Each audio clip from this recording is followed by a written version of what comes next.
Hello, my name is Kate Normington and I am a voiceover artist with Artist Connection. I have a variety of accents which I do with regular monotony, although why I do them is sometimes a mystery.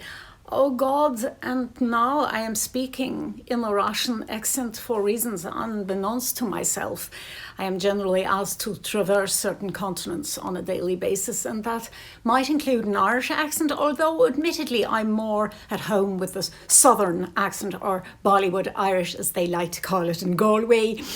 I also like to do a kind of mid-Atlantic American accent that could come from almost anywhere in America that is not the Bronx or New York, where your voice kind of gets a little gravelly and you sound like you smoke a pack of Marlboros a day, and you love the city, you love the nightlife, but you also love coffee. You love movies, anything to do with theater. Harvey Feinstein could be a long-lost cousin or relative. And then we move over to Europe, where we find another sort of accent. It is the German accent, and it proliferates wherever you find any Germans, strangely. So in other words, you will find Germans in Luxembourg, in Berlin, and Bavaria. And then you go to Bulgaria, where you find a strange kind of accent that is almost Polish, but isn't. And then you get the Polish accent, which is quite different and cleaner, and of course was made famous by Meryl Streep in that seminal movie, Sophie's Choice. Of course, you drop down to one of the lowest points on the map and you'll find a continent that most international travellers try to avoid like the plague, largely because the accent is unintelligible and its citizens incoherent. They can often be found in places with names like Poo Wong, Humpy Bong Bay, Yorkeys Knob and Breakneck Hill.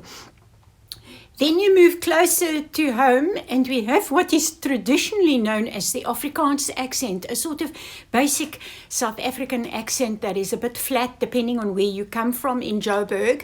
You move north of Joburg where the territory becomes quite Jewish with the emphasis on strident. This sort of accent is known as the Kugel accent, which has a male counterpart, the bagel, which should not be confused with the bread. It can be quite offensive if left unchecked. The voice is usually slightly raised in volume and always strident. Adenoid problems abound with this type of accent. And then back to London, where you have what is known as the East Ender accent, where you will have been born with the bobos in your ears. This can also be quite a belligerent accent, and if you don't watch out, you could get a clip around the ear from somebody who sounds like this. Then you go north to Bradford. This is a northern accent, so everything sounds a bit soft, and you might find yourself saying something like, I've got a poly tuppence today and I'm not feeling great. Not like the Scousers who say things like, don't try that sort of thing with me, like, and I were right made up, if I came from Liverpool. Of course, we then go to London, and if we were terribly posh, we could really end up vanishing up our own bottoms with an RP accent that could intimidate the Queen.